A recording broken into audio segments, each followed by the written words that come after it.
पे बीजेपी को सिर्फ 2 सीटें ही मिली, क्या लग रहा है आपको? ऐसा प्रतीत होता है बीजेपी का जो झूठ का बुलबुला था वो टूट गया। लगातार झूठे वादे जनता के सामने जो किए गए, एक भी उसमें जमीन पर उतरा नहीं। तो जनता धीरे धीरे समझ गई। धार्मिक उन्माद पैदा करने की कोशिश की, उससे भी जनता खबरदार हो गई कि ये तो सिर्फ वोट की राजनीति के लिए ही धर्म का उपयोग करना चाहते हैं। और जनता ने उन सारे स्थलों पर जो धार्मिक थे, तुम्हारी बज रहा है और दूसरा जनता ने उन सारे धार्मिक स्थलों से जहां लोकसभा से लेकर अब तक चुनाव हुए, बीजेपी को हरा दिया। अयोध्या से लेकर रामेश्वरम तक जहां जहां राम गए, अयोध्या, सीतापुर, चित्रकूट और दक्षिण से नासिक से होते हुए रामेश्वरम तक कोई भी ऐसी इम्पोर्टेंट जगह नहीं है जहां भगवान राम ठहरे हों, गए हों और बीजेपी जीती। कोई जगह नहीं। अब कल जो है बद्रीनाथ में भी जीती। अब तो उत्तर से दक्षिण तक भगवान राम ने बीजेपी को स्वयं नकार दिया, क्योंकि मर्यादा पुरुषोत्तम राम कभी नहीं चाहते कि उनके नाम का दुरुपयोग, उनके नाम पर धार्मिक ध्रुवीकरण किया जाए और लोगों में मारपीट की जाए। कभी वो पसंद नहीं करते। जितना चला उतना चल गया। अब तो उनके कोप का भाजन इन्हें होना पड़ेगा। इन्होंने कर्नाटक में बजरंगबली का दुरुपयोग करना चाहा, तो कर्नाटक में बजरंगबली ने टांग तोड़ दी। अब भगवान राम ने पूरे देश में कितना फर्क रहा भाई? 240 इन्हें मिली और 232 इंडिया ब्लॉक को मिली। कोई फर्क था? अगर थोड़ा सा व्यवस्था ठीक हो गई होती, प्रशासन का दुरुपयोग नहीं हुआ होता, तो कबीला अकेले उत्तर प्रदेश से ही हरा दिया होता। सर, अमित शाह गृह मंत्री जी हैं, जो उन्होंने संविधान हत्या दिवस को लेकर 25 जून की बात कही है कि वहां पे मनाया जाएगा संविधान हत्या दिवस। उस पर इंडिया ब्लॉक का कमेंट आएगा, उसको सुनिएगा। उससे हम क्या कहें? उत्तर प्रदेश में भी अब 10 सीटों पे उपचुनाव होना है, कैसी तैयारी है? कितनी सीटों पे जीतेंगे? सारी सीटें जीतेंगे। 13 में 11 जीते, कल 2 ही तो जीती बीजेपी। उत्तर प्रदेश की 10 में 10 सीटें।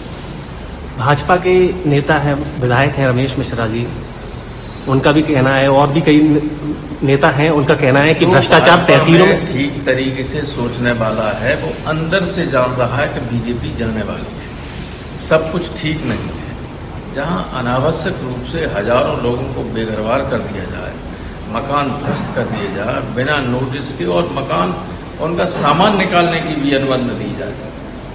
अब इतना कल की बात है, यमुना एक्सप्रेसवे के किनारे वृंदावन में एक बहुत बड़ा बनाया था मामा ढाबा, करोड़ों रुपए की लागत से, और 4-5 जेसीबी लेके वहां जितने बूट आवे अन्य थे, इतना भी मौका नहीं दिया कि अपना सामान निकाल दें।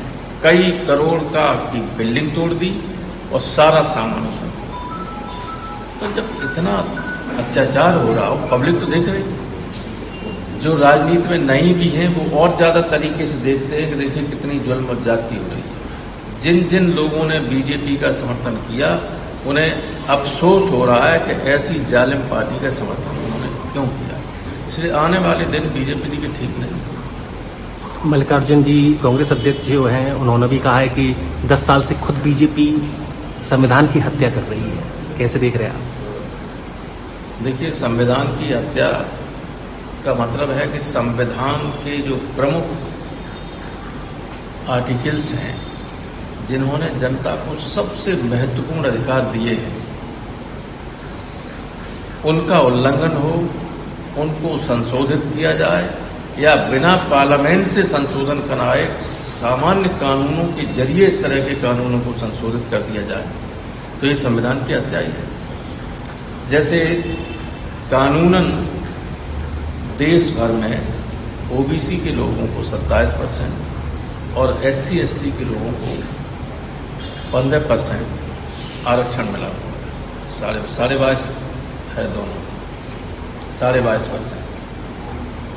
तो अब ये नहीं मिल रहा है, संशोधन नहीं किया, खत्म नहीं किया, लेकिन यह है कि कोई भी नौकरी, सरकारी नौकरी नहीं लगेगी, आउटसोर्सिंग से भर्ती होगी। आउटसोर्सिंग से टाटा की एजेंसी को दे दिया कि सैपई के मेडिकल यूनिवर्सिटी में 500 वार्ड बॉय और ये सब नर्सेज वगैरह की भर्ती होनी आप कर दी, तो उसमें कोई भी रिजर्वेशन नहीं। कॉन्ट्रैक्ट बेसिस पर नियुक्तियां हो रही हैं, कॉन्ट्रैक्ट बेसिस पर, उसमें कोई नहीं।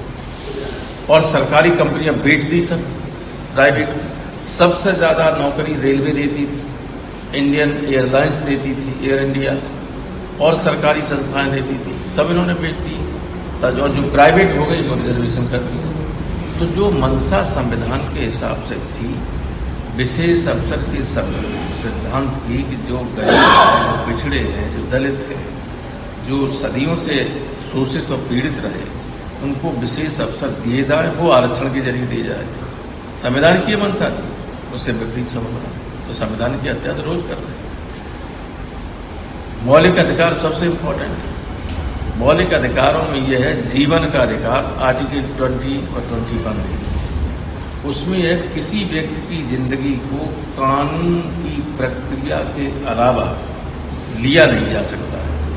हमारे यहाँ लोग जेल में मार दिए जाएं, बाहर मार दिए जाएं, पुलिस की कस्टडी में मार दिए जाएं, कहीं विधि सम्मत प्रक्रिया का पालन हुआ? कहीं नहीं हुआ।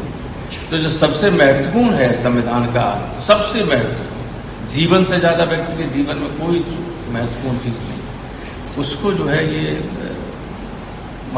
जब चाहे तब उसका उल्लंघन कर रहे हैं। तो संविधान की हत्या तो